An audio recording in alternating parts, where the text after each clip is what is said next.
Saludos, ¿qué tal? Despedimos el año 2011 y es momento de hacer balance, recordar aquellos acontecimientos que han marcado la actualidad dentro y fuera de las islas a lo largo de los últimos 365 días. Desde esta redacción de los servicios informativos de Televisión Canaria se han generado miles de noticias, mucho material que 8 periodistas nos hemos encargado de resumírselos a ustedes en los próximos minutos. Sociedad, sucesos, economía, política, nacional, internacional, cultura y deportes. La crónica de sucesos ha sido este año especialmente dura. Una mujer decapitada al sur de Tenerife, un hombre apuñalado con pinchos de barbacoa en Gran Canaria, un parricidio o el más reciente infanticidio en Santa Cruz de Tenerife. Todos los arrestados van a acabar frente a un tribunal. Precisamente en la crónica de tribunales hemos estado muy pendientes de un caso, el de la muerte de Isabel Canino. Además, va a haber tiempo para recordar a dos menores que todavía no han vuelto a casa, Sara y Jeremy.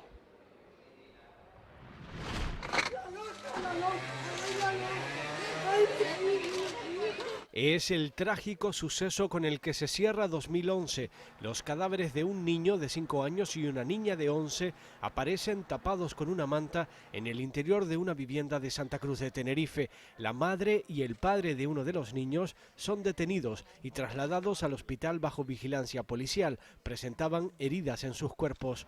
El padre de la otra niña se derrumba al conocer la noticia. Sí, los niños muy lindos, por cierto, los niños muy lindos. Y víamos todo cerrado y la gente llegaba y tocaba en las ventanas, pum, pum, pum, y nadie me abría. Estoy toda nerviosa y fría, helada me quedé.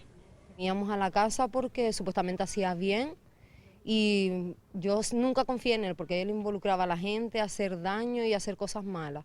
Poco después, la madre se autoinculpa de los hechos. El caso permanece bajo secreto. I don't like human beings, but you are the very few people I like, yeah? Él mismo se grabó diciendo que odiaba a los seres humanos. Poco después, decapitaba a una turista que no conocía de nada. Es uno de los sucesos más impactantes que deja la crónica de 2011 en Canarias. Ocurrió al sur de Tenerife. La víctima, esta mujer de nacionalidad británica. Su presunto agresor, Dejan Valentinov, de origen búlgaro. La decapitó dentro de una tienda y salió a la calle exhibiendo la cabeza en la mano antes de tirarla al suelo. Solo lo vi corriendo con la cabeza y la tiró y según la tiró cruzó la carretera porque todo el mundo iba corriendo detrás de él. La verdad es que la gente actuó muy bien, ¿sabes? Lo pararon, él estaba lleno de sangre de arriba abajo y fue muy fuerte. Fatal, lo que yo viví, espero que nadie lo viva porque es lo más fuerte que he visto en mi vida. Fue un vigilante de seguridad quien lo retuvo hasta que llegó la policía. Me lo pone a la altura de la cara, a 1 metro de mí, y es cuando me percato que lo que llevaba en la mano era la cabeza de una persona, ¿no? Valentinov está en prisión provisional desde el 15 de mayo. La muerte de Félix Sarriá, vecino de Telde, en Gran Canaria, también fue violenta. Le clavaron varios pinchos de barbacoa en el pecho y el cuello. El cuerpo lo encontró su hermana un día después de que se incendiara la vivienda. Entré a la habitación y vi un bulto allí y a mí se me quedó eso el día siguiente y toqué y era el cuerpo. La policía llegó a detener hasta 6 personas por su presunta implicación en la muerte de Félix. Entre ellos, la pareja formada por Jonathan y María Ilenia. La madre de esta última defendió su inocencia ante nuestras cámaras. Ella conocía a Félix, se llevaba muy bien y entraba a su casa y todo, pero ya te digo que de ahí a que lo mate es muy fuerte, es que es una palabra muy fuerte. Y no se equivocaba, su hija salió de la cárcel meses después. De los 6 imputados, solo uno cumple prisión provisional por los hechos. Las pruebas de ADN no han logrado identificar con exactitud quién de todas las personas que estaban en la casa de Félix fue el autor del que ya se conoce como el crimen de los pinchos. En el mismo municipio, Telde, el 1 de mayo, apareció muerto un hombre, policía local de profesión. Su propio vecino, presuntamente, le golpeó con una piedra. En el registro, los agentes incautaron además de armas de fuego.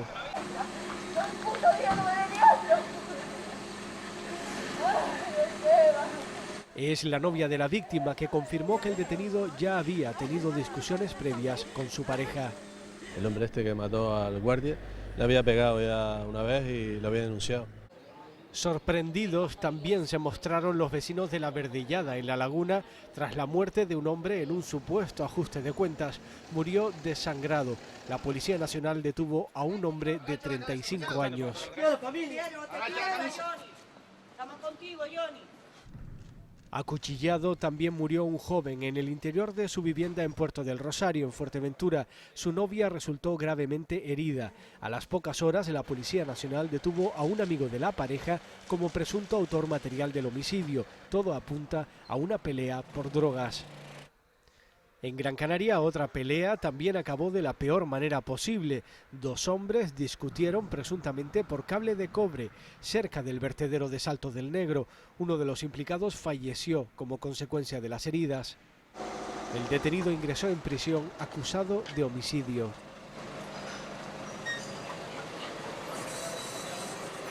Mi suegra se tuvo que marchar porque la justicia le dijo, váyase antes de que pase una desgracia. Pero mire, mi primo ahora dice, antes que me des tú, te doy yo. Son familiares de víctima y agresor. La víctima, el padre. El agresor, su propio hijo. Hacía años que en Canarias no se producía un caso de parricidio. Este conmocionó a los vecinos del municipio gran canario de Santa Brígida. El arma usada, un sacho. Familiares y amigos identificaron al padre como una persona violenta y autoritaria. Durante la última discusión familiar, el hijo no aguantó y presuntamente agredió mortalmente a su progenitor en presencia de la madre. Las discusiones eran continuamente. Ya hubo sangre y él dirá, de la cárcel saldré yo, pero el de cementerio no. El juez envió al joven a prisión.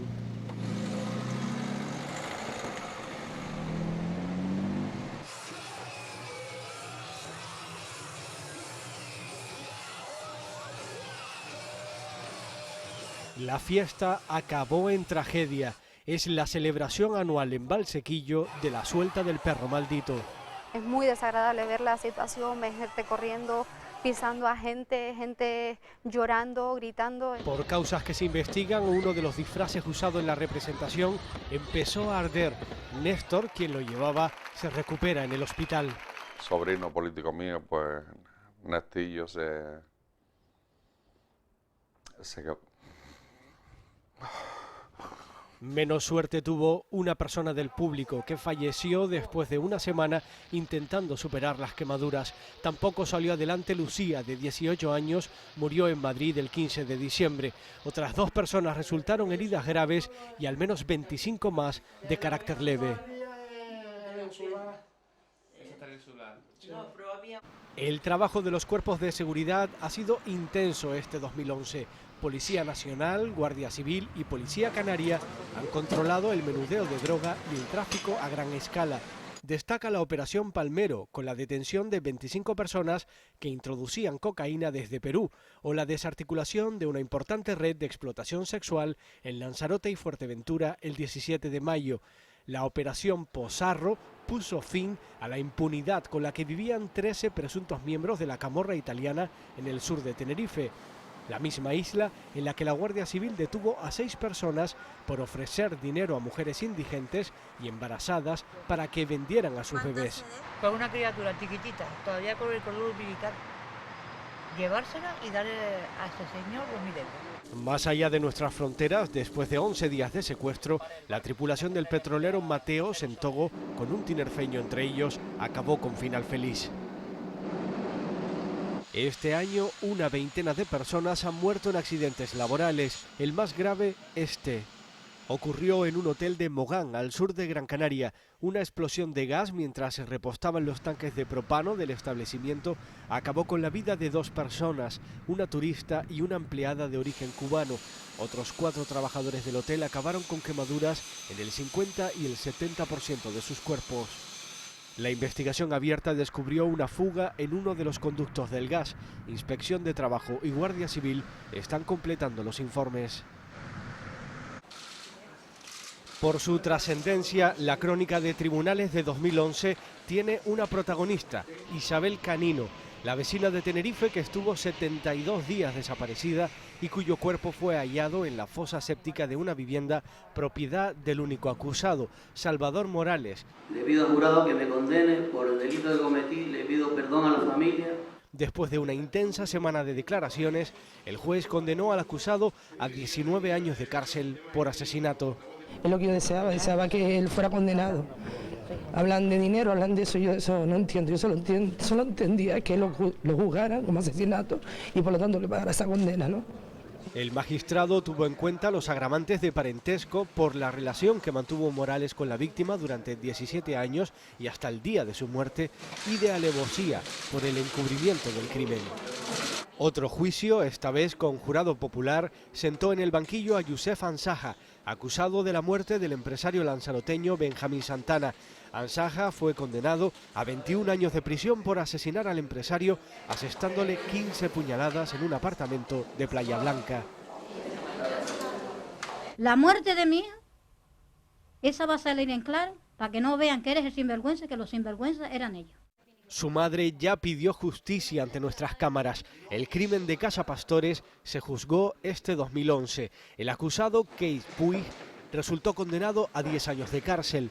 El crimen se produjo en plena calle durante una discusión. Yo no quería matarlo. El tribunal jurado consideró probado que entre la víctima, Eulogio García, y su agresor existía enemistad por motivos sentimentales.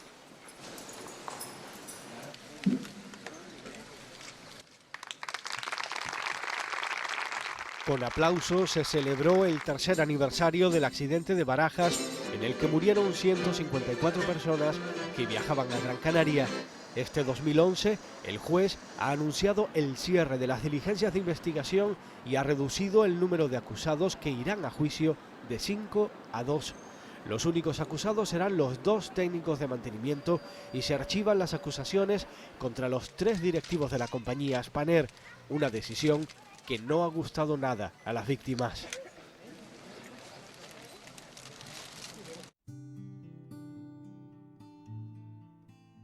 El año se cierra y en la mente de todos permanece el rostro de 2 menores, Sara Morales y Jeremy Vargas.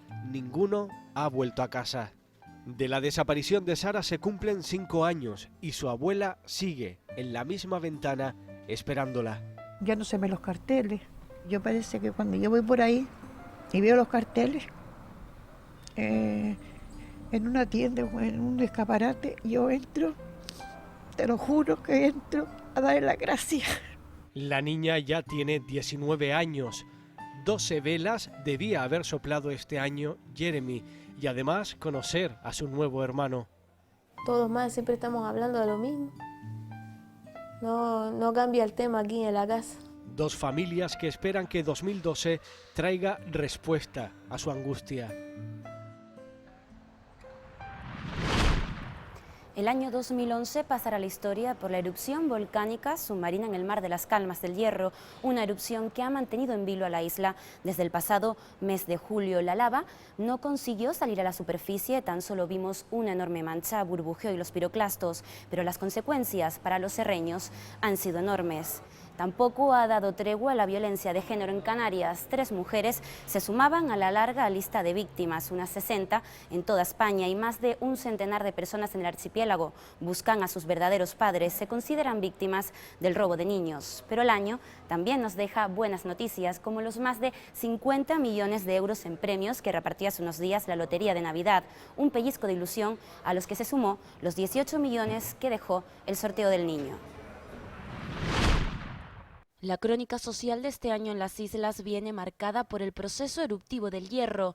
El 9 de julio la isla temblaba por primera vez, un movimiento sísmico que despertaba todas las alarmas y que fue el preludio de una crisis volcánica que dura ya 5 meses y que ha dejado unos 12.000 seísmos. A finales de septiembre se cerraba por primera vez el túnel de los Roquillos como medida de precaución. Parece ser que hay mucho riesgo de que, en virtud de los parámetros que ellos manejan, que haya una eventual erupción bastante más cerca de la Restinga que la que está en este momento activa. El 10 de octubre el semáforo de riesgo volcánico se elevaba a rojo en la zona de la Restinga.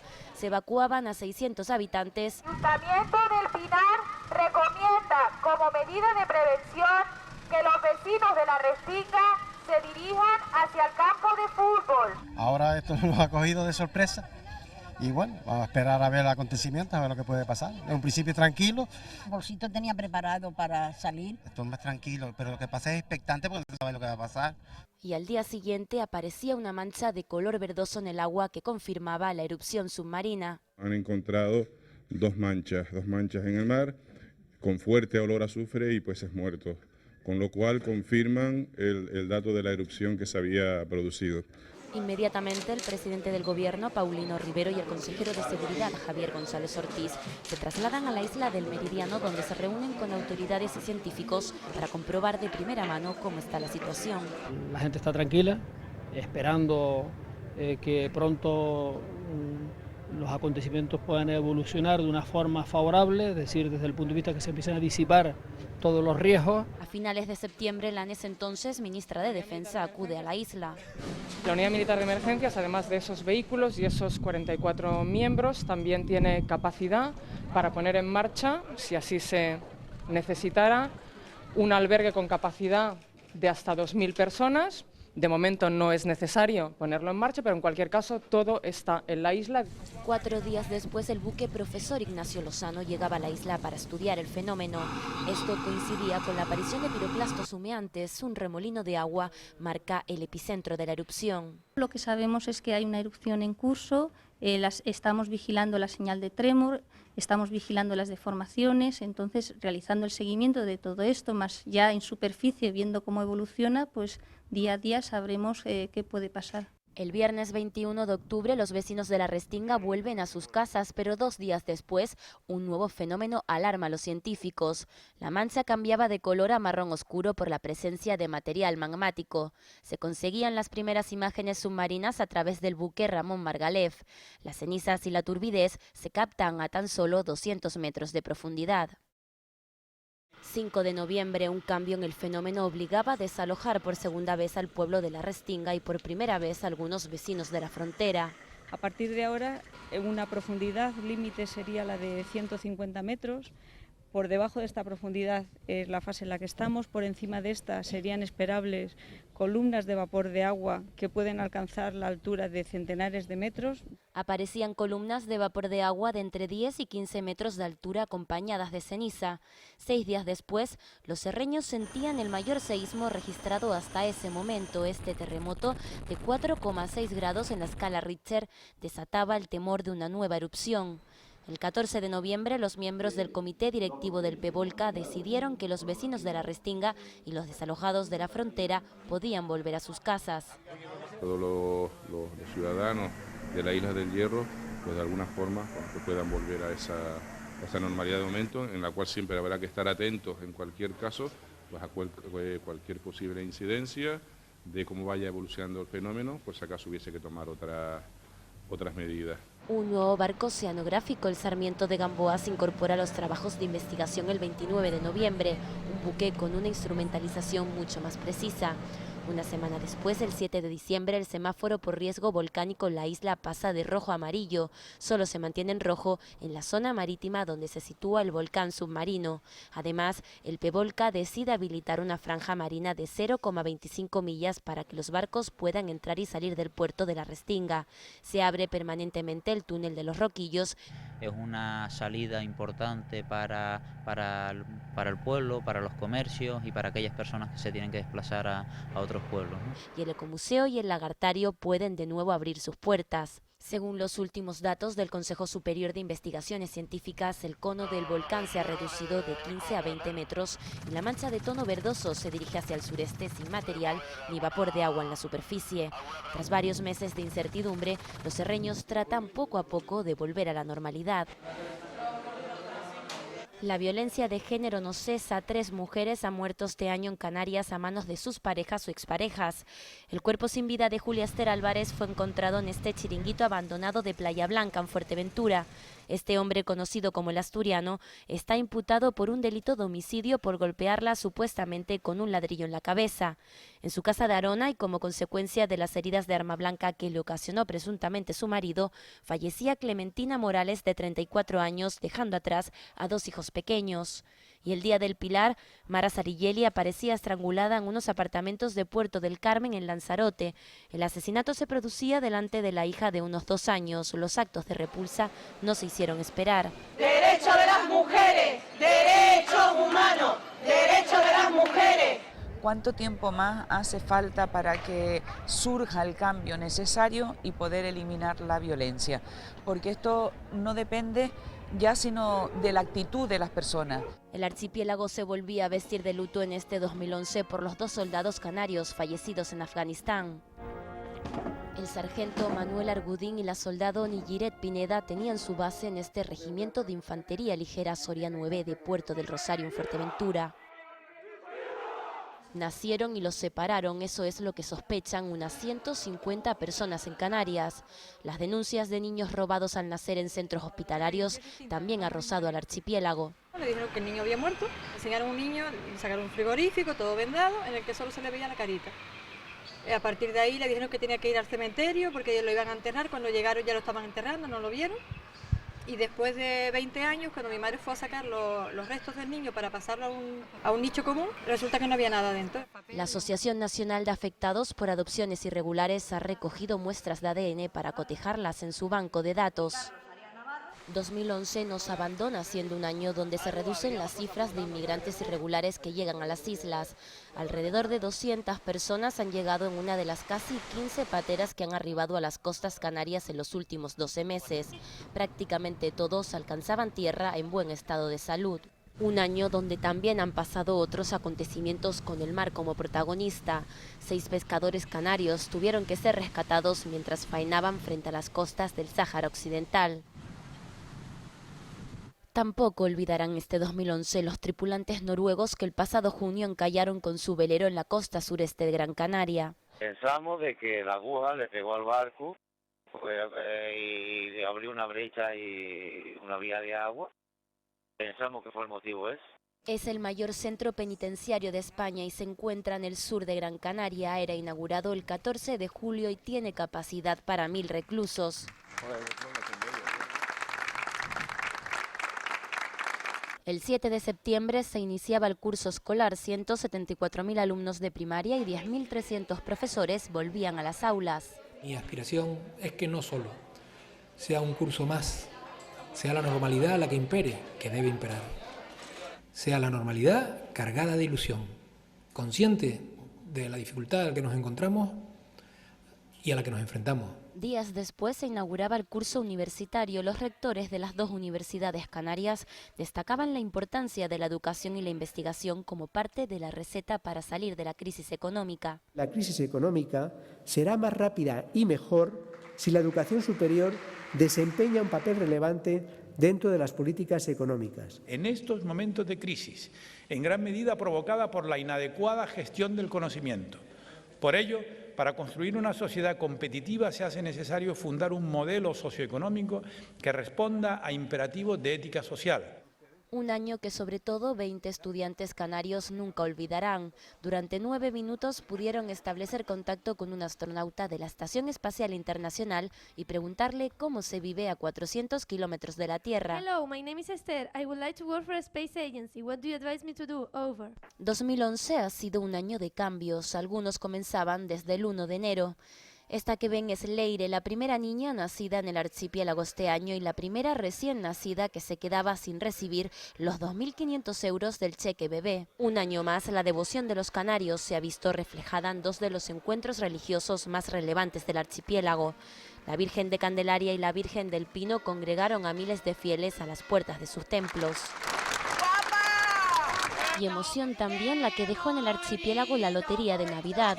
El gordo volvió a pasar de largo, pero la fábrica de sueños repartió este 22 de diciembre más de 50 millones de euros en Canarias. El norte de Tenerife concentró buena parte de esa fortuna con un tercero y un cuarto. Pagar los fiados y pagar lo que se debe y ayudar a los hijos que están en el paro todo. Para celebrarlo, es poco, pero gracias a Dios es una ayuda. Aunque la suerte también salpicó con varios quintos premios a Gran Canaria, El Hierro y Lanzarote. Los que no tuvieron esa suerte esperan un pellizco de ilusión en la Lotería del Niño, como la que ya dejó este 2011 en Gran Canaria. 18 millones de euros, 100.000 euros al décimo, repartió esta administración de lotería de la capital. Vecinos y trabajadores del centro comercial La Ballena tardarán tiempo en olvidar el 11.833. Y 2011 nos deja la mayor nevada desde el año 2005. El 14 de marzo las cumbres de Tenerife, Gran Canaria y La Palma amanecían completamente blancas, algo que no dejó indiferente a nadie. Las cumbres recibieron la visita de centenares de espectadores embelesados por esta maravilla de la naturaleza, una imagen que quedará en el recuerdo y que muchos esperan con ansia se repita en años venideros. Canarias encabeza las buenas noticias, por lo menos en lo referente al motor que mueve nuestra economía. El comportamiento turístico durante este año 2011, en plena situación de crisis, no ha podido ser mejor, llegando incluso a superar las previsiones que se marcaron a principios de año. Sin embargo, el paro sigue siendo la gran asignatura pendiente. En las islas, más de 260.000 personas siguen engrosando las listas del Servicio Canario de Empleo. Pero dentro de lo malo, lo positivo es que Canarias se sitúa entre las comunidades donde menos ha crecido el desempleo y donde más trabajo estable se ha creado. Tampoco ha sido un buen año ni para el consumo ni para sectores como el de la construcción, la agricultura o la pesca. Canarias cierra el año con las mejores previsiones en llegada de visitantes, unos 12 millones de turistas en plena crisis económica.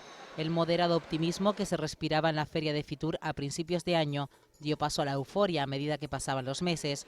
La situación de conflicto en los países del norte de África obligó a turoperadores de todo el mundo a reforzar su oferta con Canarias. En las ferias de Berlín y Londres, nuestro archipiélago acudió con el objetivo de afianzar su posición de liderazgo en la recepción de turistas alemanes y británicos. Los datos positivos que nos dejó la Semana Santa hacían presagiar que el verano iba a ser mucho mejor. Supone un incremento de casi el 20% con respecto al año pasado y doblamos a la segunda de las comunidades autónomas en cuanto a crecimiento, y es las Islas Baleares. Esa tónica yo creo que nos va a permitir alcanzar el objetivo que fijaba el presidente del Gobierno a comienzo del año, de alcanzar esa cifra de 12 millones de turistas. Pero esta buena coyuntura en el sector turístico necesitaba el compromiso de los hoteleros. En su labor de fidelizar a sus clientes está la modernización de la planta alojativa obsoleta, un objetivo, el del Plan Renove, que ha llevado a los gobiernos canario y balear a trazar estrategias comunes, entre las que también destaca la solicitud de un modelo diferenciado para la gestión de los aeropuertos insulares. La rebaja de las tasas aéreas sigue siendo uno de los ingredientes básicos para mantener estos resultados, y así quedó patente con el compromiso del Estado. Adoptar las medidas necesarias para asegurar que, en todo caso, las bonificaciones de las tarifas aeroportuarias para el fomento del transporte aéreo en Canarias se sigan aplicando en el próximo ejercicio. Y esta medida ha sido fundamental para la salida de la crisis de Canarias. Un compromiso del gabinete Zapatero que garantiza el mantenimiento de la bonificación como mínimo hasta 2012. Por su parte, las aerolíneas han fijado la mirada en el archipiélago a la hora de extender su negocio, tanto incrementando sus conexiones como implantando sus bases en las islas. También los aeropuertos han reforzado su papel. Son los casos de las nuevas instalaciones de Maso en la isla de La Palma, con una inversión de 230 millones de euros, y del nuevo sistema automatizado de tratamientos de equipajes en el aeropuerto de Fuerteventura, pionero en Europa. Entre los protagonistas de esta bonanza turística están los cruceros. Los puertos canarios han registrado cifras récords en la llegada de turistas a bordo de estos hoteles flotantes. Con un crecimiento superior al 17% con respecto a 2010, las islas se convierten en punto de referencia de los que eligen pasar sus vacaciones en el mar, un negocio añadido para los comercios de las ciudades portuarias. Pensamos que vamos a pasar esos días aquí, con este barco en esta ciudad. Me gustaría ir de compras, ver las tiendas que encuentre en la ciudad, jugar al golf y ya veremos, disfrutar de lo que encuentre en el camino.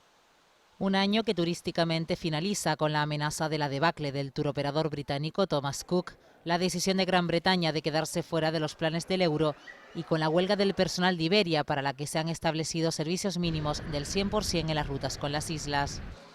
Sin embargo, esta es la imagen que seguimos heredando: colas interminables en las oficinas del Servicio Canario de Empleo. El paro sigue siendo la gran asignatura pendiente. Canarias cierra el año con más de 266.000 desempleados, una realidad que no va en paralelo con la recuperación turística. La tendencia mes por mes ha sido muy dispar. El mes de noviembre nos dejó 8.000 nuevos parados, pero pese a esta inestabilidad, estos últimos datos no rompen la tendencia a la baja de los últimos 8 meses.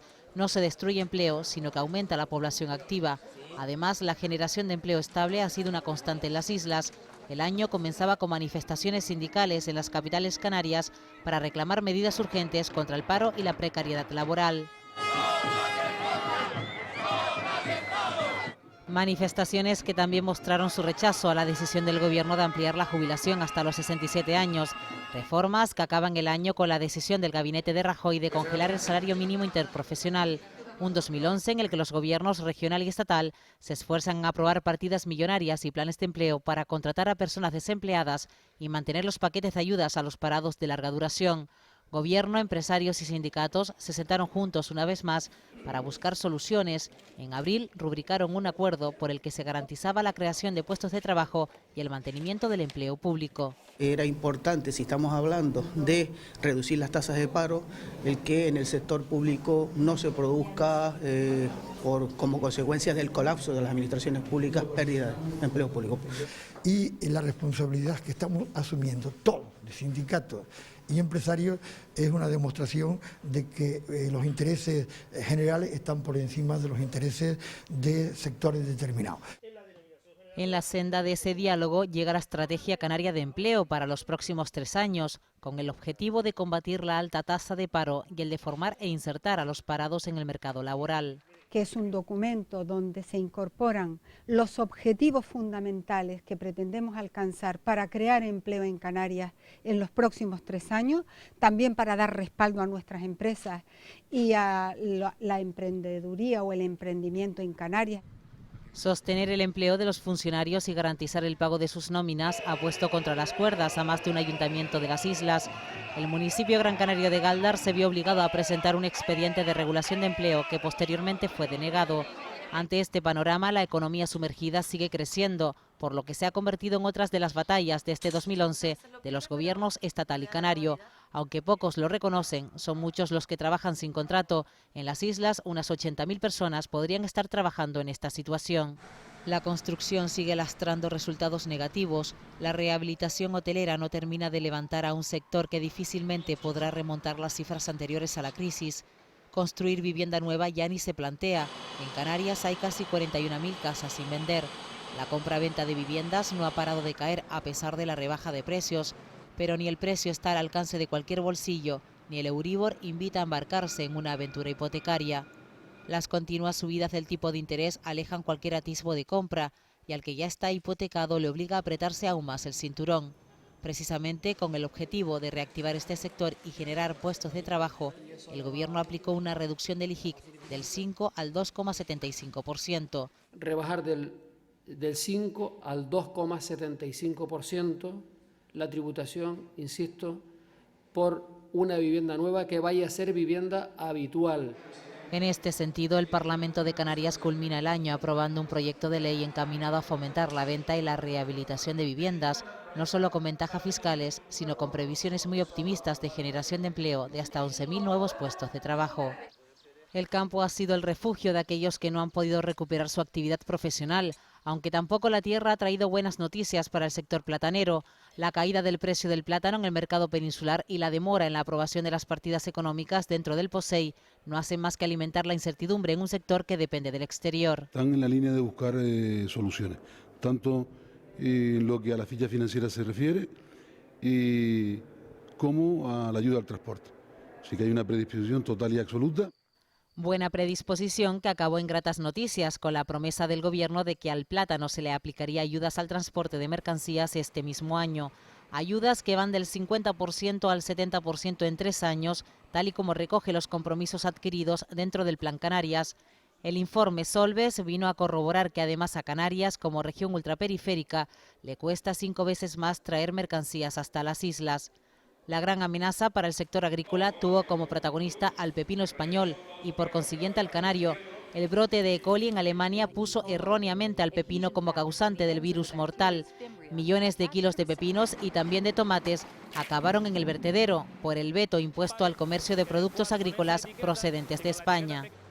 En el ámbito pesquero se vive otro momento agónico. Como primer escollo, un recorte de subvenciones.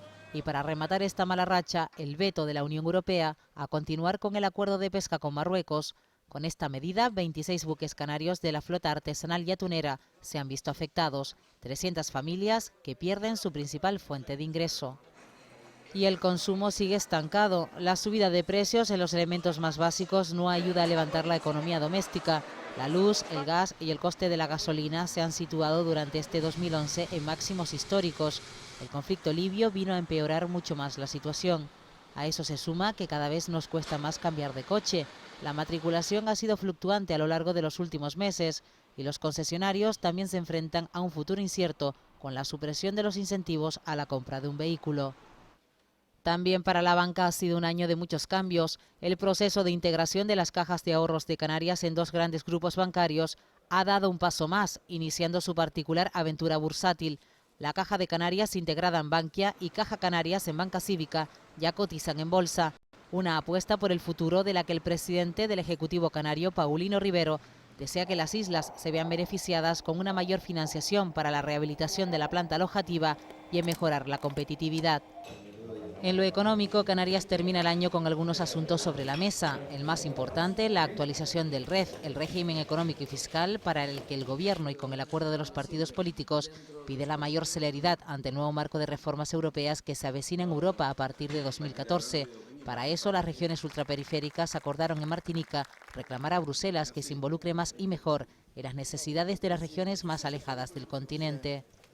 Para 2012, Canarias contará con un presupuesto de 6.736 millones de euros, de los que cada 100 euros presupuestados, 70 están destinados a sanidad, educación y políticas sociales. Son irrenunciables la sanidad, la educación y el conjunto de las acciones de carácter social. Durante este año también asistimos a un hecho histórico. Votamos, en primer lugar, la toma en consideración de la proposición de reforma del artículo 135 de la Constitución. La situación económica en Europa obliga a modificar la Constitución para fijar un techo de déficit que España no debe superar y, por tanto, las comunidades autónomas tampoco. Sin embargo, Canarias acaba este 2011 entre las regiones que cumple, situándose entre las menos endeudadas después de País Vasco, Navarra y Madrid.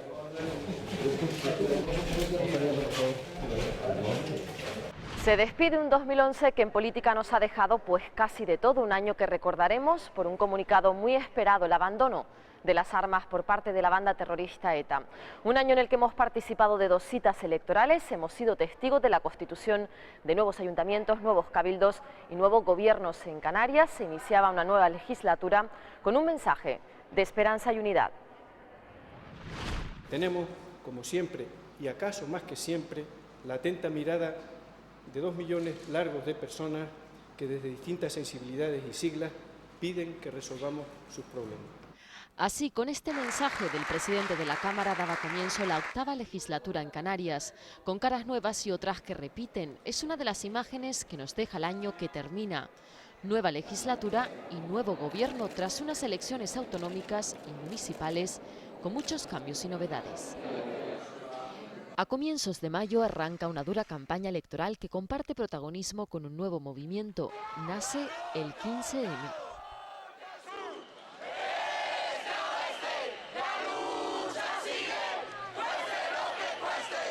Los indignados se hacen escuchar por toda la geografía española. Canarias también se suma. Llega el 22 de mayo, la cita con las urnas deja un panorama electoral confuso.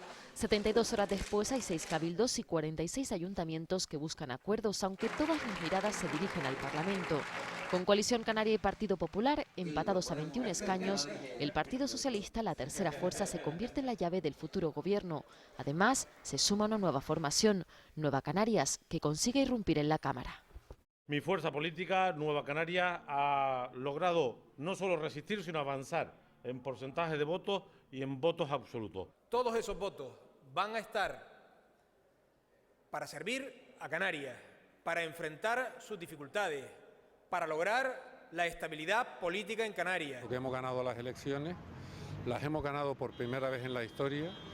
Las urnas lo que han dicho en Canarias, los ciudadanos, voto a voto, es que quieren un cambio. No hay ola que pueda con Coalición Canaria, porque en el Estado se ha producido un gran vuelco político. Y en Canarias, Coalición Canaria sigue mejorando sus posiciones. Son días de negociaciones en los que todos buscan acuerdo. Por esa mayoría estable que busca el Partido Popular. ¿Con quién?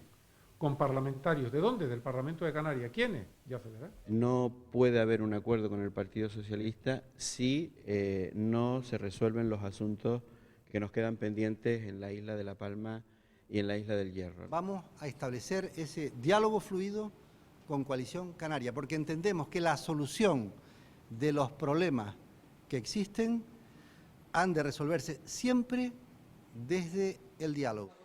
El 20 de junio, Coalición Canaria y Partido Socialista cierran el pacto. Paulino Rivero repite como presidente y el secretario general de los socialistas, José Miguel Pérez, asume la vicepresidencia y la Consejería de Educación.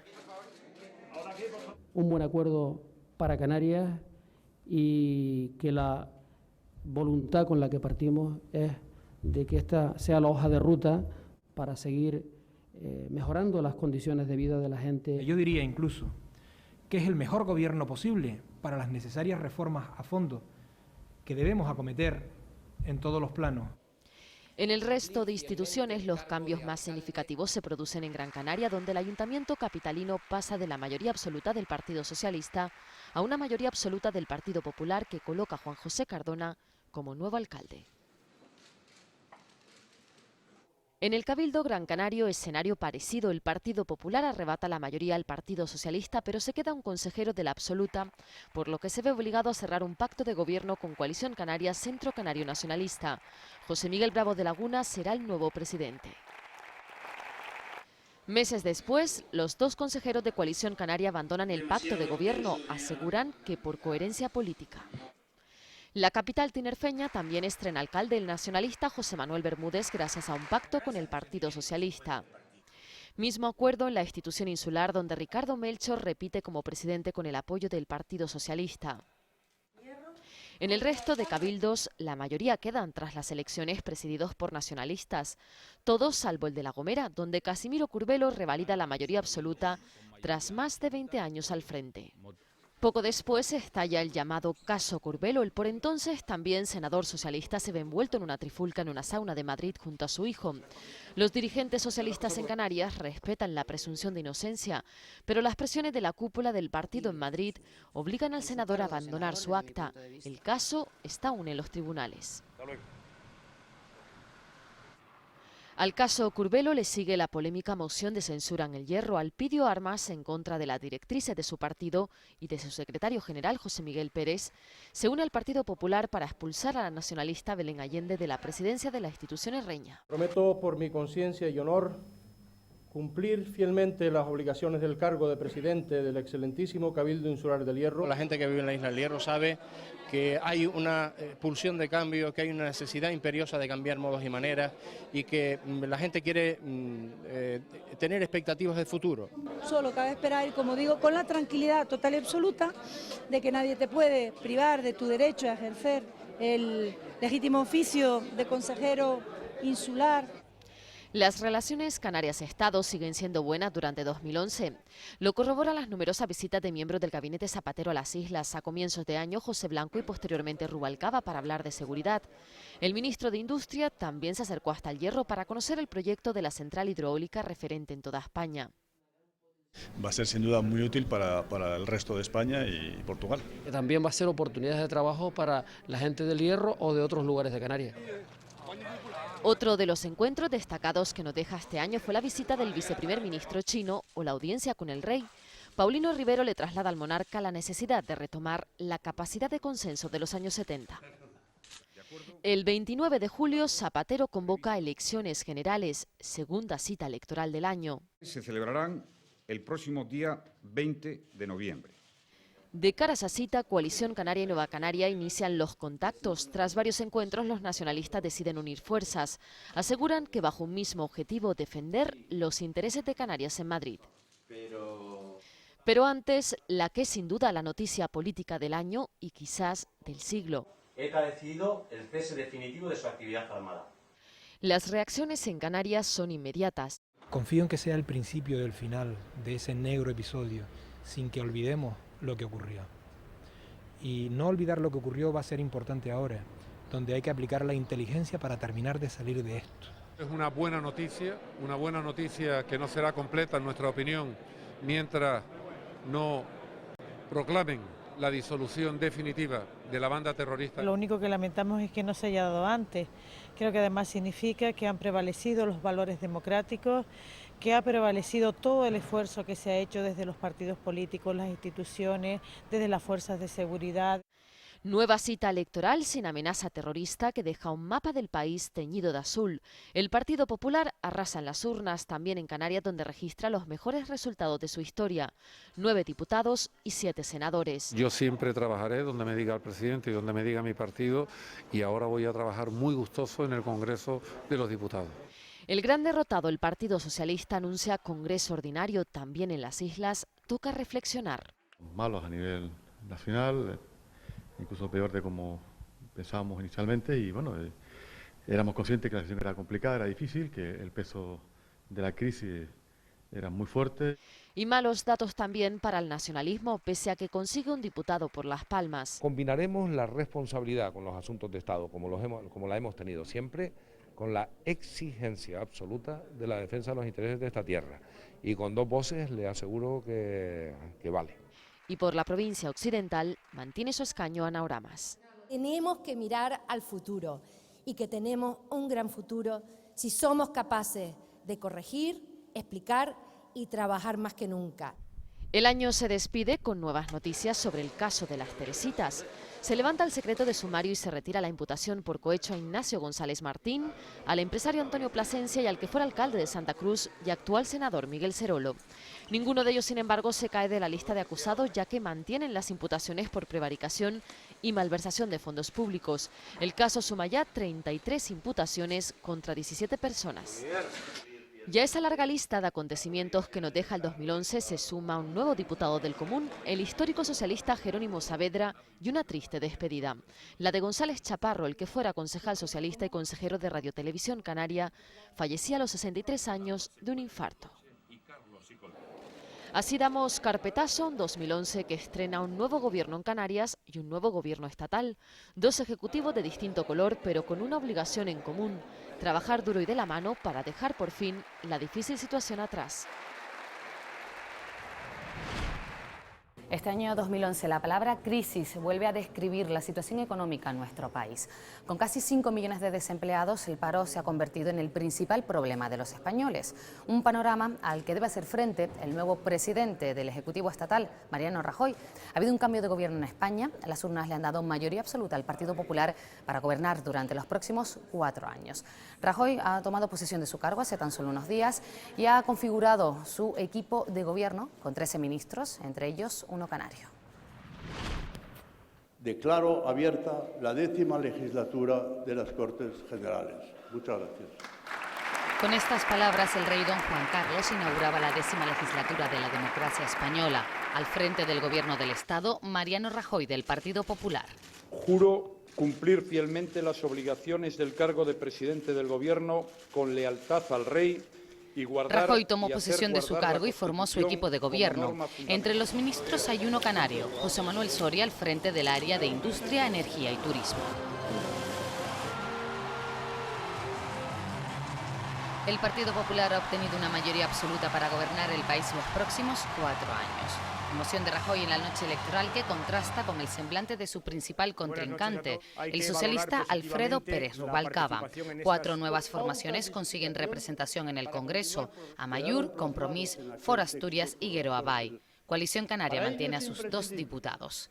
La marea azul se extendió por casi toda España el pasado 20 de noviembre, una tendencia que ya se vio reflejada en las elecciones autonómicas y locales de mayo. El 22M quedó marcado por otra cifra y otra letra, el 15M, un movimiento ciudadano que pide una democracia más participativa. En esas elecciones de mayo aparece entre las candidaturas Bildu, una coalición de partidos bajo la sospecha de estar vinculada con la ilegalizada Batasuna. Tras una batalla en los tribunales, Bildu logra presentarse a las elecciones. ETA ha decidido el cese definitivo de su actividad armada. Este es el mensaje que ETA nos deja este 2011. La declaración llega después de la Conferencia de Paz de San Sebastián, donde personalidades internacionales pidieron el fin definitivo de la organización terrorista. El anuncio de ETA llega al país en un momento en el que el paro es la primera preocupación de los ciudadanos. Casi 5 millones de personas no encuentran un empleo y en 1,5 millones de hogares españoles nadie trabaja. Los datos económicos no son alentadores. La prima de riesgo se dispara, la bolsa se desestabiliza y la deuda española está en entredicho. Para intentar garantizar la estabilidad presupuestaria del país, se ha retrasado la edad de jubilación a los 67 años e incluso se ha reformado la Constitución. 2011 comienza con una nueva limitación para los fumadores, la ley antitabaco. Los límites se aplican también a la velocidad en las autovías y autopistas. El gobierno estatal decidió bajar de 120 a 110 kilómetros por hora la velocidad máxima en estas vías para ahorrar gasolina. 5 meses después, el Ejecutivo restableció el límite a los 120. Así se estremecía la localidad murciana de Lorca. El terremoto acabó con la vida de 8 personas y causó importantes daños materiales. Dolor también el provocado por el asesinato de más de medio centenar de mujeres en España a manos de sus parejas o excompañeros. Entre los crímenes de mujeres que más seguimiento popular han tenido está el de la joven Marta del Castillo. Hemos visto cómo en el banquillo se han sentado su presunto asesino y cómplices ante la atenta mirada de los padres de la sevillana. También en Andalucía otra familia ha estado pendiente del paradero de 2 hermanos. Tan solo tienen 2 y 6 años y bajo la sospecha ha estado su propio padre, que asegura perdió el rastro de los pequeños en un parque de Córdoba.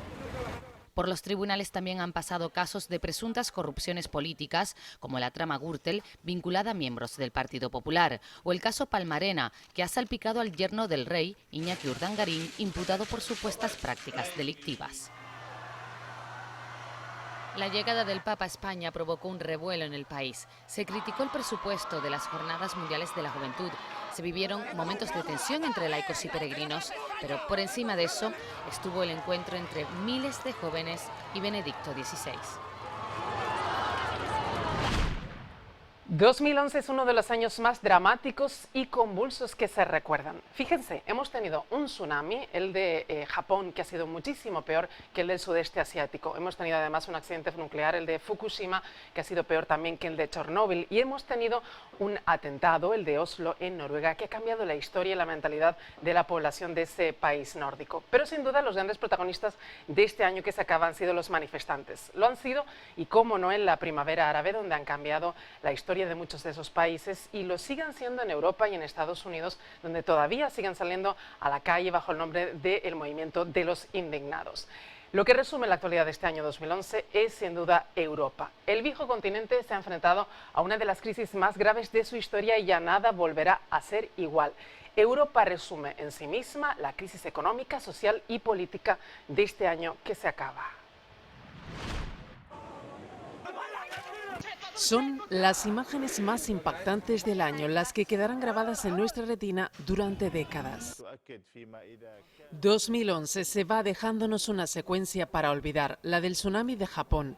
El terremoto más potente que se recuerda en el país provocó una ola gigante que alcanzó los 24 metros de altura. Esta marea negra, como el petróleo, entró en la ciudad de Miyako arrastrando barcos, casas y coches. El balance final son 6.000 muertos y más de 10.000 desaparecidos. Pero no acaban ahí los males de Japón. El seísmo desestabilizó la central de Fukushima, provocando primero fallos en el sistema de refrigeración y después esta explosión que atemorizó al mundo. Nos impactaron las primeras evacuaciones y el reparto de yodo entre la población.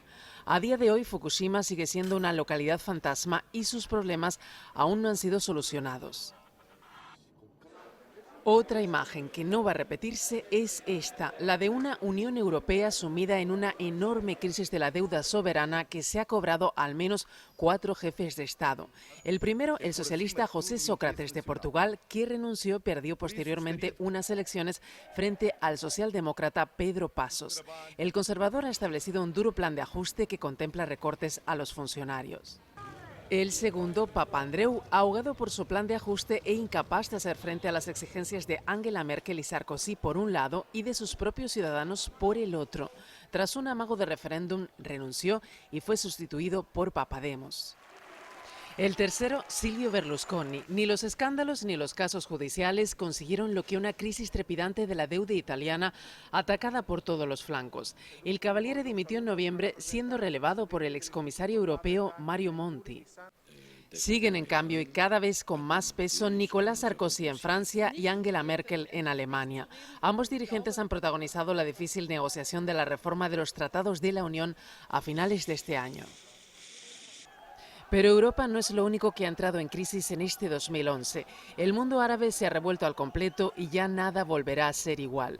La primavera árabe empezó en Túnez, siguió en Egipto y lo contagió todo. En El Cairo los manifestantes lograron derrotar a Hosni Mubarak, pero siguen gobernados por una junta militar que no quiere irse. En Siria la gente de la calle ha persistido en su lucha, pero han sufrido una masacre sin precedentes. En Libia, la revolución acabó con una intervención aliada en toda regla y con el fin de Gaddafi, cuyo cuerpo fue expuesto públicamente. En Yemen, Argelia y Jordania, a pesar de las movilizaciones, las cosas siguen igual.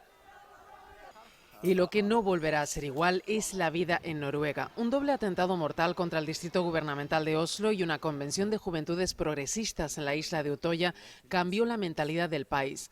Todo organizado por un joven con desórdenes mentales. Su imagen, matando adolescentes en la isla, dio la vuelta al mundo. 77 personas murieron y más de un centenar resultaron heridas. En 2011 hubo mucho y bueno donde elegir en todos los campos de la cultura, aunque Europa, eso sí, no nos ayudó demasiado a escorarnos hacia el lado positivo cuando confirmó que la capitalidad cultural de 2016 no sería finalmente para Las Palmas de Gran Canaria. Y tampoco podemos ignorar que a lo largo de los últimos 12 meses hemos orbitado y mucho en torno a la tan temida crisis.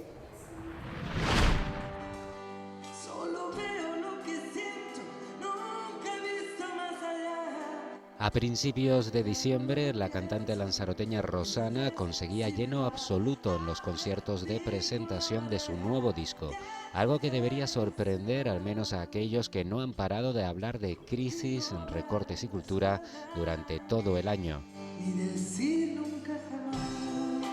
The city of Donostia San Sebastián.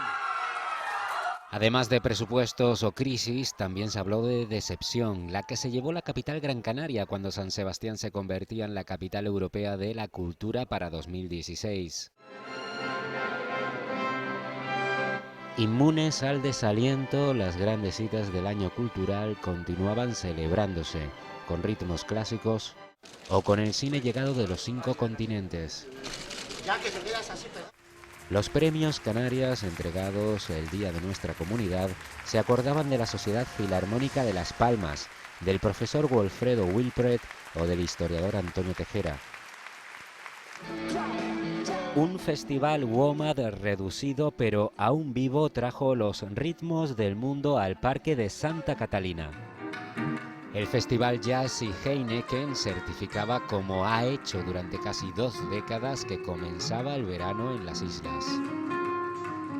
Y la fotografía ocupaba las salas de Tenerife en una nueva edición de Foto Noviembre. El Festival de Cortometrajes de la Orotava se impone frente a citas similares tristemente desaparecidas como el Festivalito de La Palma.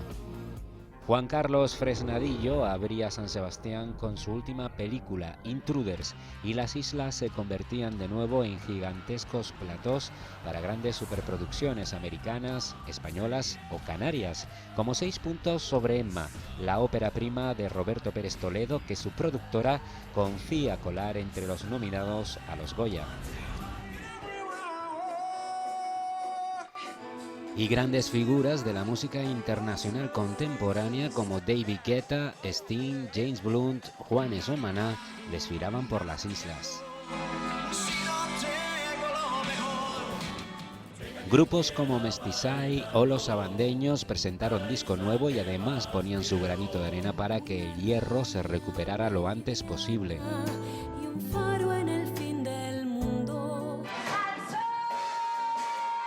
Chicago confirmó a principios de año el éxito de los grandes musicales en las islas.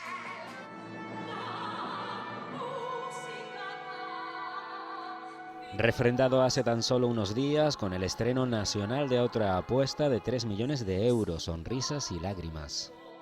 Y con el 2011 llegó también el hasta luego para pensadores críticos como María Rosa Alonso, escritores como Mariano Vega y periodistas como Gilberto Alemán.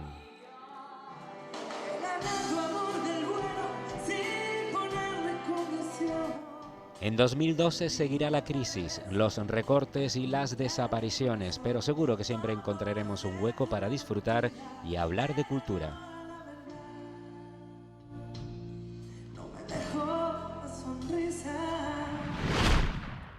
En lo deportivo, 2011, como cada año, ha tenido éxitos, pero también algunos sinsabores. Sin duda, la peor noticia ha sido el descenso del Club Deportivo Tenerife.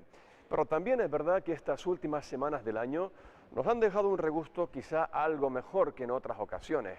La Unión Deportiva Las Palmas y el Club Deportivo Tenerife van viento en popa, aunque siempre todo es mejorable, y hemos tenido algunos éxitos deportivos de primer nivel. Por ejemplo, Tara Pacheco en vela o Marta Mangué y Eli Chávez en balonmano. Todo eso nos hace pensar que este próximo año, que 2012, va a ser especialmente generoso con los deportistas canarios. La Unión Deportiva Las Palmas comenzó 2011 con la ilusión de cerrar una temporada que, más que gloriosa, pudo acabar como el Rosario de la Aurora. Al empate en casa ante el filial azulgrana le siguieron 10 jornadas sin conocer la victoria. En total fueron 14, en las que sucedieron todo tipo de percances. El más destacado, el fiasco vivido en Alcorcón, donde una alineación compuesta por suplentes terminó con el conjunto amarillo goleado 5-0. Aún así, Paco Gémez, ya muy cuestionado, permaneció 2 jornadas más al frente del equipo. El 26 de febrero, tras una dura derrota ante el Granada, se puso fin a su etapa en la Unión Deportiva y comenzó la tercera para Juan Manuel Rodríguez. Requerido en situaciones límite, el técnico gran canario asumió el reto de salvar a Las Palmas, y a pesar de que el empate ante el Recreativo y la derrota ante el Betis hicieron pensar en un camino muy empedrado, se llegó a la última jornada de Liga con la permanencia a buen recaudo. Se logró en casa ante el Numancia y permitió afrontar sin presión el encuentro contra el Tenerife. Quiero agradecer antes que nada al club, nuevamente que tenga confianza en mi persona, para volver a estar aquí en la Unión Deportiva Las Palmas para un cometido que todos conocemos. Siempre dispuesto a dar salida al potencial de la cantera, la pasada pretemporada estuvo teñida de juventud. Hasta 5 jugadores han entrado a formar parte de la dinámica del primer equipo en la presente campaña, aunque a más de uno le tocó pagar la novatada. Al cero quedaron varios jugadores. Menos mal que el pelo crece, al igual que la evolución de los canteranos, que va a más. Álvaro Arencibia es el único que aún no ha podido ni ir convocado, mientras que Raúl Lisuain ya ha sido titular. Roque se ha convertido en la revelación, al ser titular en 7 compromisos ligueros. La tranquilidad parece estar presente tras 18 partidos disputados. A pesar de las lesiones, a pesar de las sanciones y a pesar de que en ocasiones la Unión Deportiva pareció estar dormida, cierra el año en la 12ª plaza de la tabla, a 9 puntos de los puestos de ascenso y a 6 del descenso. 2011 arrancaba para el Club Deportivo Tenerife con la inercia con la que se había despedido 2010. Colistas, los blanquiazules buscaban a la desesperada un punto de inflexión y enero se perfilaba como la fecha idónea. La llegada de Duarbier e Igor coincidieron en el tiempo con la marcha de Mandiá. Antonio Tapia se hizo entonces cargo del equipo, hasta que en abril David Amaral tomó la alternativa. El 15 de mayo se consumó lo que era un secreto a voces. Un cuarto de siglo después, el Club Deportivo Tenerife regresaba a Segunda B. Fue el último despropósito de un año plagado de sinsabores para la afición blanquiazul. Comenzaba entonces un nuevo proyecto elaborado por el nuevo director deportivo Pedro Cordero y capitaneado desde el banquillo por el andaluz Antonio Calderón. Yo al equipo le voy a dar orden y disciplina táctica y le voy a exigir que juegue al fútbol. Sergio Aragonese, Ezequiel Luna, el lesionado Pablo Sicilia y los canteranos Zambrano y Ayose Placeres fueron los únicos supervivientes de una criba que incluyó el adiós de Nino, estandarte de los seguidores del Tenerife, así como la puesta en marcha de un plan renove que incluiría la llegada a la isla de 17 jugadores. Era uno de mis objetivos y mira, para prometer trabajo y compromiso. Es un club que se merece estar más arriba y esta afición también se merece lo mejor. Estancado en la media inglesa, el Club Deportivo Tenerife ha dejado patente su superioridad como local. En el Heliodoro se ha impuesto a Vecindario, Coruso, Montañeros, Rayo Vallecano B, Leganés y Celta B, y ha empatado con el Conquense y Marino del Banco. La historia cambia lejos de casa. Los blanquiazules consiguieron saldar con victoria sus visitas a Sporting B y Albacete. Empataron frente a La Roda, Sanse, Toledo y Lugo y sucumbieron ante el Getafe B, Real Madrid, Castilla y Oviedo. 18 jornadas después el Tenerife se marcha de vacaciones recuperando la tercera plaza, a 5 puntos del Lugo, segundo, y a 6 del Real Madrid Castilla, actual campeón de invierno. Mención aparte merecen los dos futbolistas canarios más internacionales del momento. Sin duda, 2011 ha sido el año de David Jiménez Silva. Tras su traspaso al Manchester City, se ha convertido en la referencia del equipo de Mancini, que lo ha calificado como uno de los mejores futbolistas del mundo. El prestigioso periódico deportivo El Equipo lo ha incluido en su 11 ideal del año. También Pedro Rodríguez sigue sumando títulos a su brillante trayectoria de las últimas temporadas. Junto a sus compañeros del FC Barcelona, logró Liga, Champions, Supercopa de España, Supercopa de Europa y el Mundial de Clubes. El Gran Canaria 2014 arrancó el año clasificándose para la Copa del Rey. Su victoria ante Unicaja en Málaga le hizo mirar hacia otro lado. Una canasta en el último segundo del Real Madrid ante el Fuenlabrada le metió en el torneo copero. Precisamente el equipo que le ayudó a alcanzar la Copa fue su rival en los octavos de final. Era su 7ª participación. Y en 2011 continuó la maldición del primer partido. A pesar de la excelente aportación de J.C. Carroll, el Real Madrid fue mejor y pasó la ronda.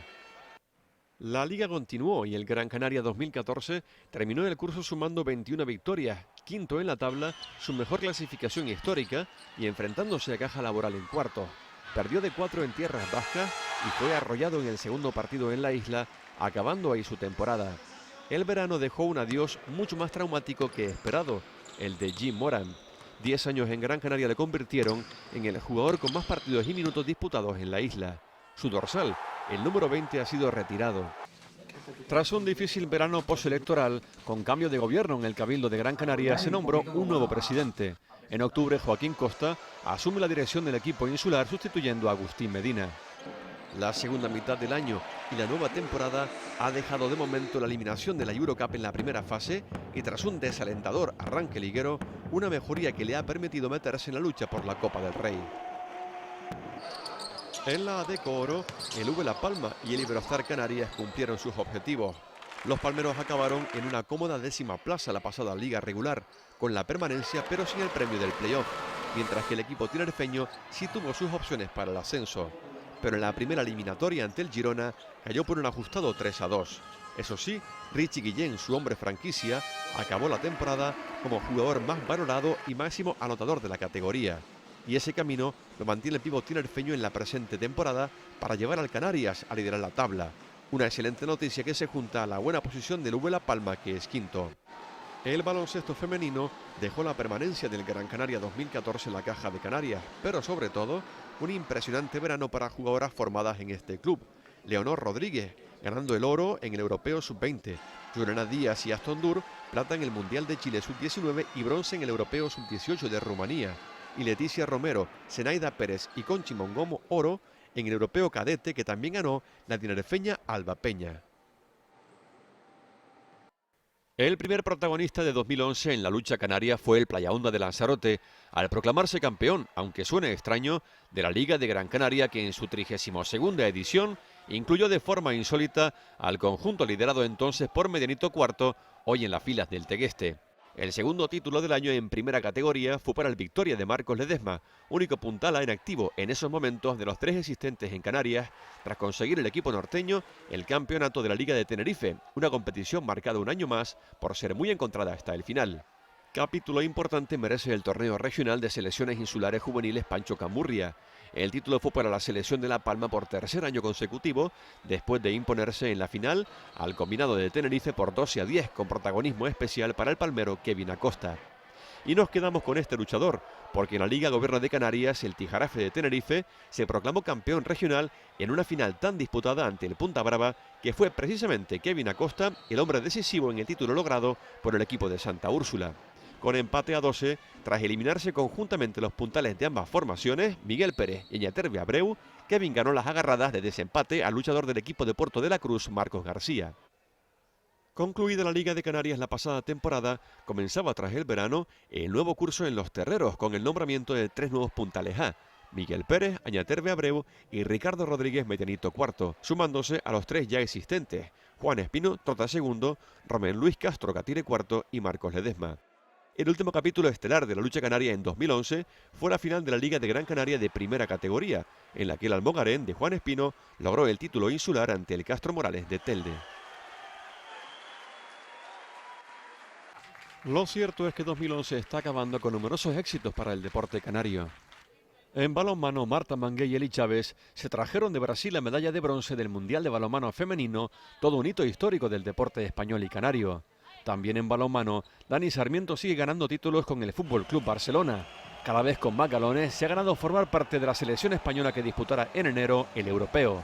Todo ello sin olvidar a los árbitros canarios Ángel Sabroso y Óscar Raluí. En la cima del arbitraje internacional, pitaron la final de la Copa del Mundo de este año. La regatista Tara Pacheco es la última campeona mundial que han dado las islas. Lo logró este mes en Australia en la clase 470. Junto a Javier Hernández, Onan Barreiro y Aarón Sarmiento, compondrá la representación canaria de vela en Londres 2012. El piloto conejero Geray Lemes continúa con su progresión, que este año ha culminado asombrando a su propio equipo Volkswagen, obteniendo la 4ª plaza en la categoría World Rally Academy del Rally de Cataluña, sin apenas haber probado su montura antes de la carrera. En golf, Rafael Cabrera Bello obtuvo también este año su mayor logro, consiguiendo la 2ª plaza en el Open de Portugal, sumando así su 4º top 10 del año en el circuito europeo. Una deportista que desde hace varios años no falta nunca en esta relación es Thais Enríquez, este año bronce en el Mundial de Shanghái en su especialidad, natación sincronizada. Todos ellos, en 2012, prometen seguir dando guerra, además de los jóvenes que vienen pisando fuerte.